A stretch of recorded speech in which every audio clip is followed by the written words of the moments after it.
How's it going, everybody? Winner Kills here. Welcome to a post-commentary online feature match. As I posted in a community post the other day, I've recently entered into a 32-man online tournament featuring some other smaller content creators. Some I know are Legacy Crusaders, Team Cog, just to name a few, Yu-Gi-Oh! Tube. And I decided I would join since I believe the organizer of the tournament reached out to me asking if I wanted to join, and I did. And I think this is actually my first online tournament that I've been a part of. So you guys said you wanted to see the post commentary of the matches because I'm going to be recording all of them. Just finished playing round 2 today as I recorded this, but as you can see here, I'm playing Pure Mekk Knight. Pure Mekk Knight was the deck I decided to take. As I've been taking Block BA very seriously in the competitive scene for quite some time. So as sort of tournaments maybe reboot up, I'll probably, go a little bit to Mekk Knight, maybe try to keep a balance of both, especially, with Block Dragon's Fate not looking too good as, September rolls around with an upcoming Forbidden and Limited list. So as you can see here, Traptix deck is a deck that I'm relatively unfamiliar with. And I don't think I've really ever played against it in a tournament setting. I've played against it online a few times. I know a little bit here and there. I know there's a lot of interruptions that I'm going to have to play through. And he does have Rafflesia as well. Some things I'm, blatantly worried about, of course, are things like Floodgate Trapple. So I get started by setting the Instant Fusion to get purple onto the board to apply a little pressure. No effect activating just yet. And I'm going to go for the Thousand Eyes Restricts because I want to get this Rafflesia, I want to bait out the Rafflesia is essentially what I'm trying to do. And getting purple on board is very nice because with a lot of the trap holes that the deck plays, purple can basically dodge any of them, whether it be Floodgate or, Floodgate's really the only one. Floodgate's a big problem because it, books a monster and then you can't really link with them, especially in a link-heavy deck like this. So he's going to go ahead and activate Artifact Sanctum, and of course, Traptix Sarah activating in response to Trap Trick itself. Which is going to get, I believe, a Trap Hole, or special summon a Traptix monster from the deck, and I think he might be going for Dionea, but as you can see, I'm under Scythe, rather Myrmelio. As you can see, I'm under Scythe, and I believe he's going to pop the Rafflesia, which is actually not a bad choice, because as you can see, where I opted to place the equip card that's, attached to the Thousand Eyes Restrict, I was going to use that to set up a column in of its own right, so denying me a bit of a room to play there, if you will. And then they're basically Sarah activating again to get Floodgate Trapple. I know he has Gravedigger's Trapple, which is not really too much of a big threat against the deck. I know against most of the current meta, it's pretty decent because it can stop Nibiru. If the Traptix deck decides to pop off, which it certainly can in some cases, that's obviously a good stop to it. Or any hand trap interruptions, something like. You can just basically turn a Rafflesia into a Walking Call by the Grave, which is really nice, and it also burns your opponent. So I go into the battle phase here, and I make a bit of a misplay because I'm trying to run over the Sarah, but I realize, Thousand Eyes Restrict has an on-field effect where nothing else can attack while it is on the board. So that kind of lapses my memory a bit, and I kind of forget about that. So I have to go to main phase 2. And summon the blue sky, but it's fine because to my surprise, he's actually going to let me resolve blue for 3, going for yellow, red, and indigo. I wanted to grab Girsu, but I guess subconsciously I didn't because I didn't go for it, which is a little risky because I don't have a guaranteed normal summon next turn if per se something like Purple Nightfall doesn't go through. So I end up setting, I believe, what will be World Legacy Secrets alongside it, the World Legacy's Memory. And as you can see, I'm contemplating here whether or not I want to actually put this Chalice on board because I could easily tribute for it, thinking about it, but opting not to end phase that Thousand Eyes Restricts will go. The only reason I was thinking about putting it on board is because it could serve as a potential disruption for any extra deck play he makes, or I could just set it. And if it gets sent to the grave, it's just a search I can use next turn. So he's going for Dionea here, and I believe that is going to attempt to revive the Myrmelio in his grave. Now, I go to DD Crow it. Now, again, I know, and we know as a whole, that he has that Gravedigger's Trap Hole that he got a few turns ago. Now, I knew it was there. I still, I don't know why I used the Crow. I just basically said, you know what, I feel like burning myself for 2k. So, but big complicated chain link happening here. Myrmelio, you know, chainlink 1, Sarah has chainlinks 2 and 3, memory 4, secrets 5. Now, another thing that slipped me up, because I'm not all that familiar with Traptrix, is that Traptrix Sarah itself is unaffected by traps, period. I'm used to thinking that most Traptrix monsters are unaffected by trap holes, but a lot of the Traptrix extra deck monsters are unaffected by traps, you know, period. They cannot be affected by traps in any way, shape, or form. So, therefore, the fact that my blue is in the same column, luckily in defense mode, you know, to mention that, you know, it doesn't really care about my World Legacy's secret. So, that's something that threw me off guard a little bit.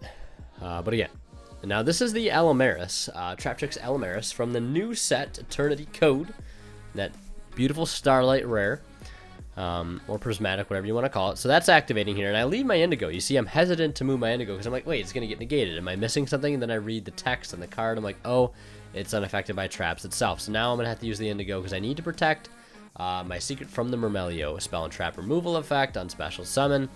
And luckily for me, with deciding to put all my monsters into defense position, there's actually no way for him to get around any monsters that I have currently. At least not that I know of. I don't really, I mean, I guess I could check the replay file to see what his extra deck was running. But I'm sure if he had a rank 4 monster to go into, that could run over any of my monsters in the battle phase, I'm sure he would have gone into it. Something, I'm obviously Utopia double play is something, but that seems kind of wasteful in a situation where you're not even going to be able to go for a game, because it cannot attack directly. And, you know, the rest of his monsters are so weak. Sarah's so weak itself. You'd have to attack over one of them, and then, you know, attack over the other with, you know, you wouldn't even have anything else to, you know, deal enough damage, or to get over the other Mekk Knight itself, sitting at 2400 defense. So, end phase, Indigo comes back, and standby phase, Purple comes back. And I put it in the same column that Redoer is in because I do not want him to take any of my cards. It's just because I'd like to keep all my engine pieces in deck as if, you know, possible. Especially, you know, if he takes War Legacy Key off the top of my deck, that is going to be extremely unfortunate.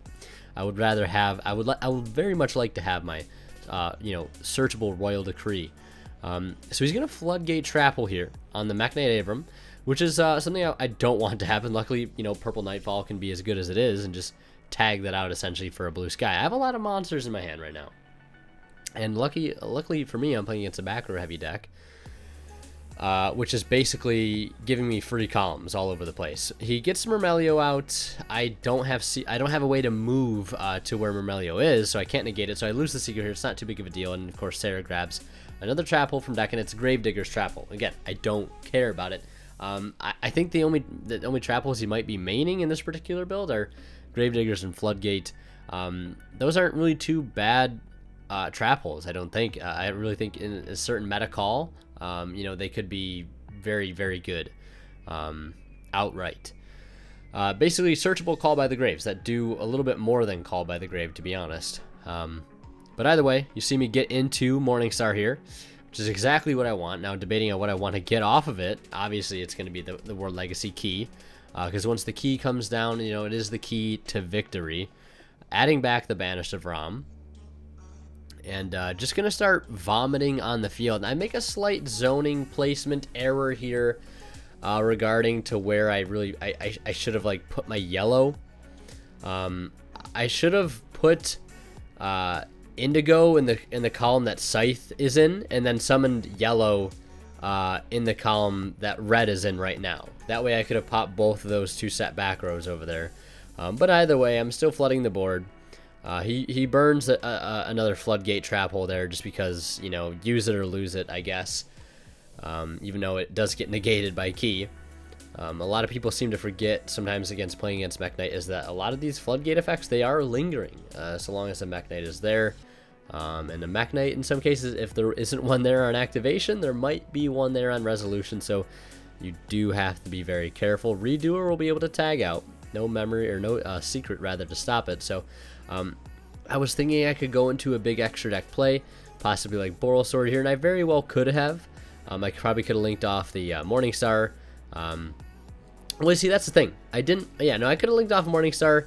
yellow and indigo and made Borosword, and still kept all of his traps locked down. But again, I didn't want to be too greedy. I wanted to take it very carefully, step by step, and just try to play the game as safe as I possibly could. Now main phase 2, going to try and secure everything, essentially trying to lock down everything.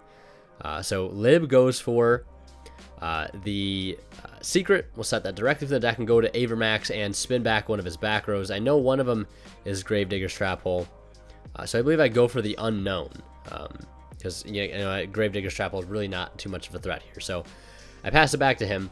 Now next turn, I basically have the ability to negate a monster, all of his monsters, thanks to the indigo in my grave. And I can turn off all traps that he has as well, thanks to the indigo. Also, which you're going to see me burning out here when he tries to activate the Redoer. Now, granted, I didn't need to do that to the Redoer, but if he gets a trap from my deck, which I believe there is still one there, he could have, gotten a free interruption, essentially. So, not too interested in having him have that. So, he's going to go for Dionea, which was the one card I believe that was left in his hand last turn, but I don't know if I knew that knowledge at the time as I was playing. So he'll try to use that to reborn Myrmelio. It's going to get met with the indigo, so it'll get negated. And he's going to have Parallel Exceed. And now the unfortunate thing about Parallel Exceed is it does have to go to the zone that Sarah points to, and its only arrow is down. And of course, there's still a Mekk in that column, so yeah, that's going to do it for game 1.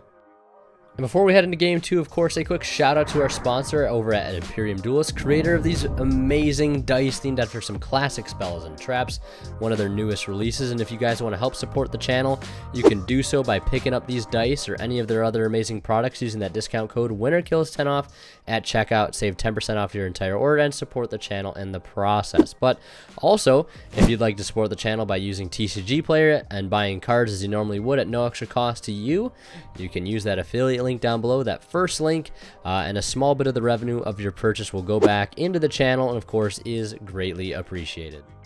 As I take game 1, I did side Cosmic Cyclones and Heavy Storm Dusters, for those wondering, but of course he's going to opt to go first 100%, and he opens up Sarah Brigandine, which from my time playing this match I realize is a pretty solid opening, as it does allow the full potential of Sarah to be unleashed.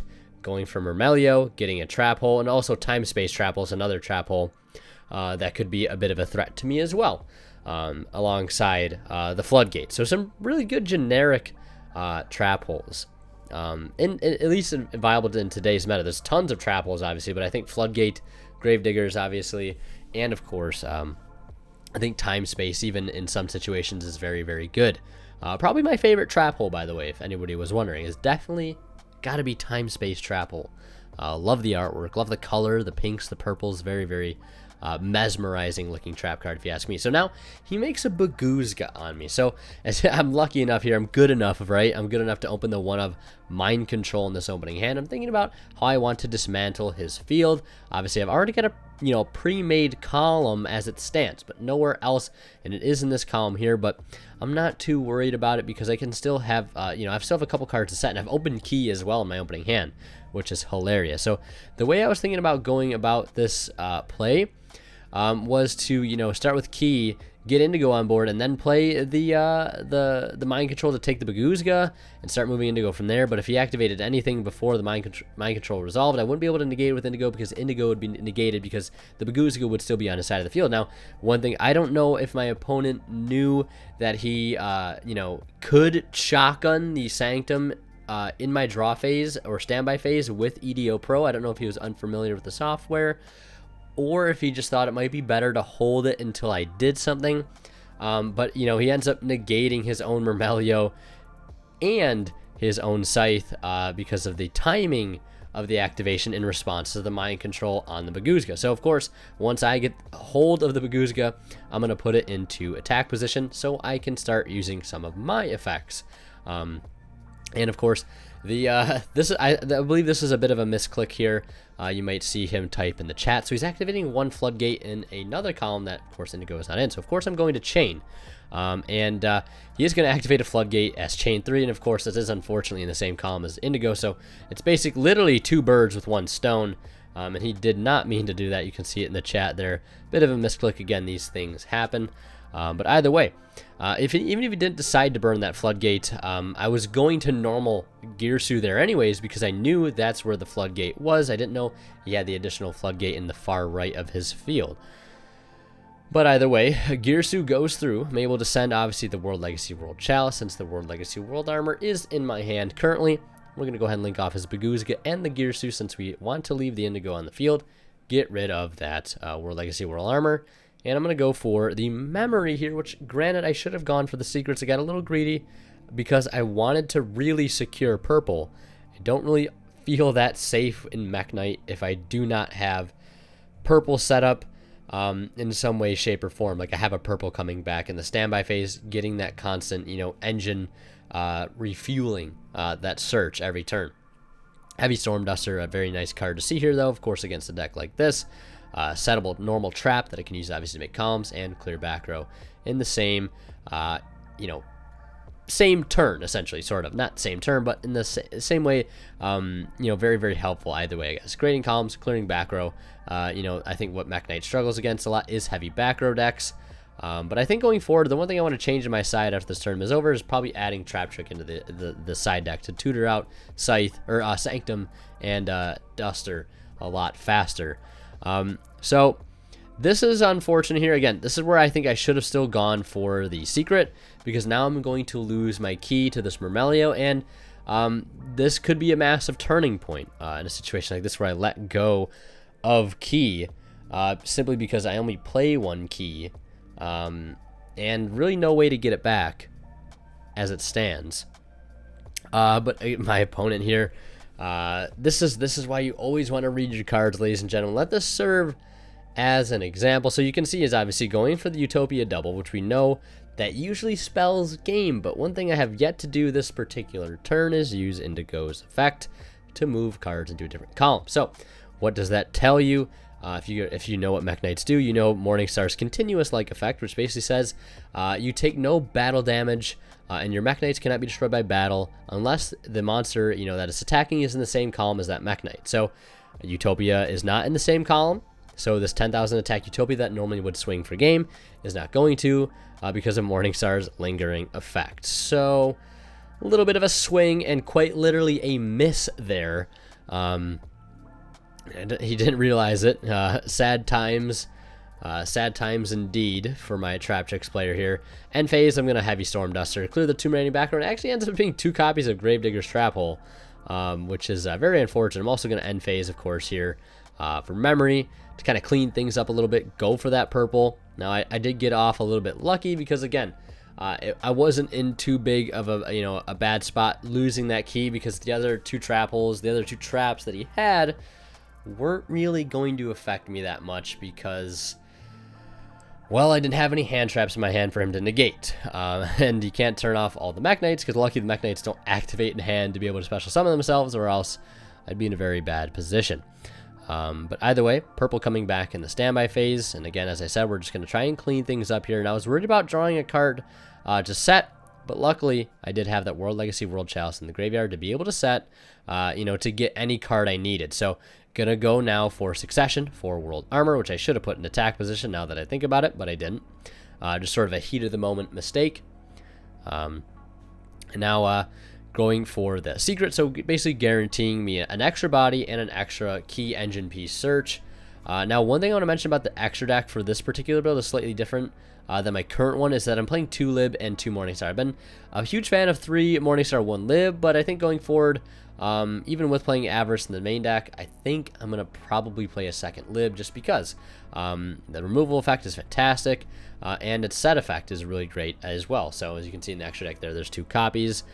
Debating on what I want to go with right now in the extra deck, but the thing I'm thinking about is I still need to get over this Utopia, because no matter what I get, he can still negate an attack with it, which, right, you know, Utopia's effect's not great, but in a simplified situation like this, where if I allow him one turn because I'm not able to kill him because of that Utopia effect, and he's able to come back next turn, it's really going to suck. So I go straight for Red Moon, clear that off the board, and just checking the extra deck here now, what I want to go for.